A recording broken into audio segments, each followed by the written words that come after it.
কে বড় খাদক? খাদক হিসেবে কে বড়, কে বেটার?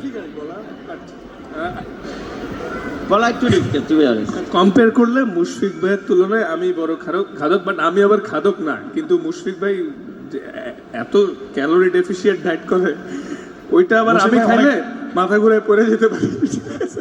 আর তাসকিন ভাই, মুশফিক ভাই ডায়েটটা কিরকম আসলে? এটা ডিপেন্ড করে যখন যেই সিরিজে থাকে, টেস্টের আগে সিরিজ অনুযায়ী ডায়েট চেঞ্জ? হ্যাঁ, সবকিছু যেমন আমাদেরকে একটু এক্সাম্পল দেন।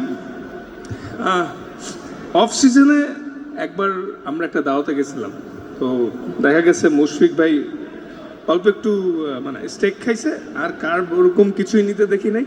তো আমরা আবার ফাস্ট বলাররা সব পাশে বসেছিলাম, টিমের মধ্যে ফাস্ট বলাররাই সবচেয়ে বেশি খায়।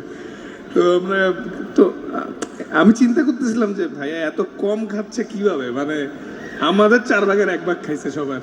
তো তখন জিজ্ঞাসা করছিলাম, বললো যে এখন যেহেতু আমি ট্রেনিং করছি না, তো এখন আমার খেলা নাই, আমি ওইভাবে নিজেকে মেনটেন করতেছি।